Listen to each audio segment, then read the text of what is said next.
शाहू महाराज, छत्रपती शिवाजी महाराज, पुण्यश्लोक अहिल्यामाता अण्णाभाऊ साठे यांच्या प्रतिमेस अभिवादन करतो. अतिशय समाजाची महानवर साहेब, आमच्या समाजाचं युवकांचं हृदयस्थान, आणि आत्ताच आमदार साहेब त्यांना लोकछंद, गोपीछंद ही पदवी आपण येण्यापूर्वी आम्ही सगळ्यांनी दिलेली आहे. ते आमचे पडळकर साहेब या ठिकाणी या विभागाचे लाडके आमदार आहे साहेब. त्याचप्रमाणे या ठिकाणी उपस्थित असलेले बारगळ साहेब, या व्यासपीठावर नगराध्यक्ष बागुलजी,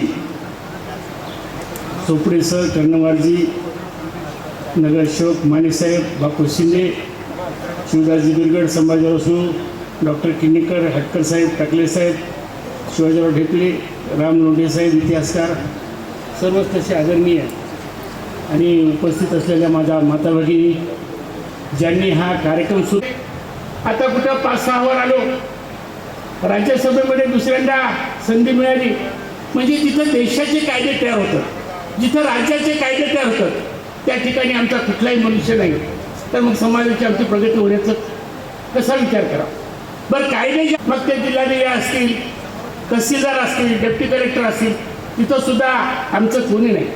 आणि मग अशा पैशामध्ये सुद्धा आमची प्रगती जर व्हायची असेल तर लोकप्रतिनिधींनी आमच्याकडे लक्ष दिलं पाहिजे, कारण आमच्या मतावर आम्ही तुम्हाला देतो. आणि टकले साहेबांना खरं म्हणजे या कार्यक्रमाला मी जरा यावेळेस येण्याची शक्यता नव्हती, पण ते राज्यसभा झाल्यावर ते म्हणले तुम्हाला यावंच लागतं कारण तुमचा सत्कार उपयुक्त ठेवला. मी पहिल्यांदा त्यांना धन्यवाद देतो. आणि ज्यांनी मला ही संधी दिली ते देशाचे पंतप्रधान मोदी साहेब असतील, अमित शहा असतील, या ठिकाणी आमचे नितीनजी नवीन असतील, आणि आमचे राज्याचे लाडके मुख्यमंत्री आत्ता ज्यांनी सांगितलं आमच्या पहिल्या कार्यकर्त्यानं की देशात पंतप्रधान गेल्यावर आमच्या गोपीनाथरावला मुख्यमंत्री करावं ही अपेक्षा दाखवली, ते राज्याचे मुख्यमंत्री असतील, या ठिकाणी बावनकुळे साहेब असतील, या सर्व साहित्य वाचन त्याचा छंद असला पाहिजे. हा प्रश्न आज परिस्थिती जर बघितली असेल तर लोकसभेमध्ये पहिल्यांदा आपण गेलो. आज आमचा खरा प्रश्न जो आहे ज्याच्यावर बोललं नाही तर आम्हाला कुणी जाऊ देणार सुद्धा नाही, तो साहेब आरक्षणात सातत्याने पडळकर साहेबांनी अखेरचा लढा म्हणले, आणि तो खरंच अखेरचा पडळकर साहेबांच्या मार्फत झाल्या त्याची सुद्धा आपल्याला जाणीव असते. काही गोष्टीला वेळ लागेल. आता आम्ही त्या भटल्यामध्ये काही गेल्यानंतर काही विरोधातले लोक आम्हाला म्हणतात की बाबा आमच्या राज्याच्या मुख्यमंत्र्यांनी शेवटच्या पहिल्या बारामतीच्या मोर्चामध्ये गेल्यावर शब्द दिला होता की पहिल्या कॅबिनेटमध्ये निर्णय घेऊ.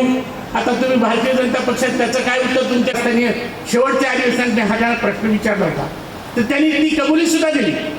आणि ती प्रक्रिया मला एवढी किचकटही माहीत नव्हती असं कबूल सुद्धा करून त्याच दिवशी मला वाटते त्या शेवटच्याच अधिवेशनात आदिवासींना ज्या सवलती आहेत त्या 20 सवलती आपल्याला आदिवासीच्या सवलती आपल्या धनगराला लागू केल्या, त्याच्यातल्या काही इम्प्लिमेंट अधिकाऱ्यामुळे झाल्या नाही.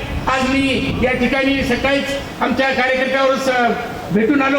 आपल्या विद्यार्थ्यांसाठी जे मी आता सांगितलं शिक्षणाचं महत्त्व, आपल्या विद्यार्थ्यांसाठी हॉस्टेल आहे, ते हॉस्टेल पूर्ण रिजन ठिकाणी पूर्ण जिल्ह्याच्या ठिकाणी देण्याचं सुद्धा काम राज्य शासनाने केलं की जे इथं नाशिकमध्ये चालू आहे. त्यासाठी आपल्याला डेअरीच्या जागा सुद्धा देण्याचं जी आर त्या ठिकाणी निघालेलं आहे, परंतु शासन निर्णय घेते. पडळकर साहेब, आम्ही रामसिंदे साहेब त्या ठिकाणी गेलो. त्या ठिकाणी कोर्टामधली जी केस आहे त्यामध्ये तिचा कसा निकाल लावण्यासाठी शासनाची मदत झाली ते करण्याचं सुद्धा या ठिकाणी काम करण्याचं आश्वासन दिलं.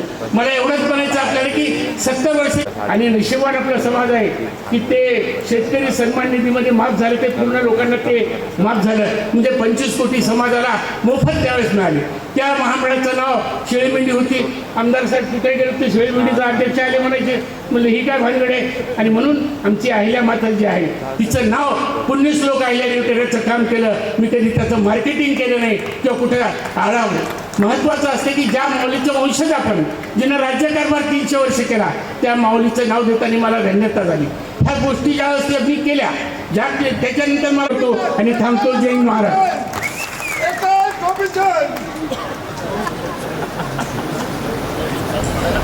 आदरणीय खासदार